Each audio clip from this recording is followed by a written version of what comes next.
Now, a CBS News investigation into a widespread failure to prosecute cases of rape.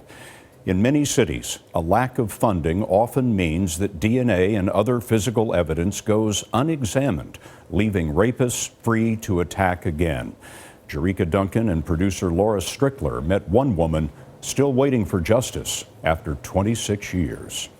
I had just pulled into the apartment building that I lived at, and I was abducted. And he came up to me with a gun. He broke my nose, lacerated my face, and ultimately he beat and raped me. This woman, who asked to be called Jane, was raped in 1990. She lives in Memphis, Tennessee, where the police announced in 2013 they had more than 12,000 untested rape kits. You have fingerprints and DNA available to catch someone, and you don't test a kit. I would say they didn't try to catch him.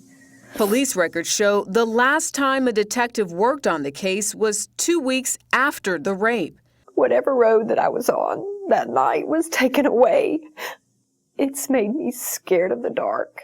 Amy Wyrick is the District Attorney General for Shelby County, Tennessee. How do you get to 12,000? I mean, why wasn't there an alarm, I guess, that went off at 2,000, 3,000, 5,000? So I don't know how it actually built up and how that number got to be what it was, but it did, and we immediately said, here's what we're going to do. Out of the 7,000 rape kits that have been sent away from testing, you had some form of DNA on 3,742. That's correct. How many people have been convicted of rape?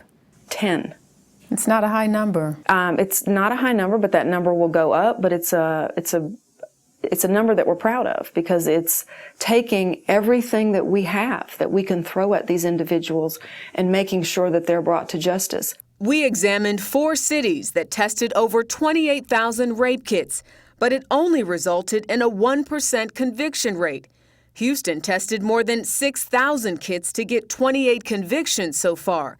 Detroit tested 10,000 kits, and to date, just 69 rapists are off the streets.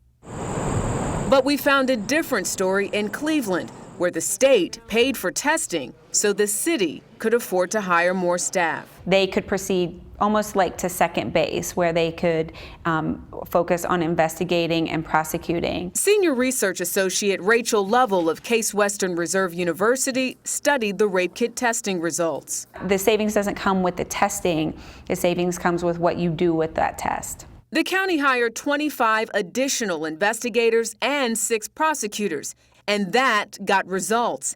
After testing 5,000 kits, they got 239 convictions, more than the other 3 cities combined. Jane's kit was submitted over a year ago for testing.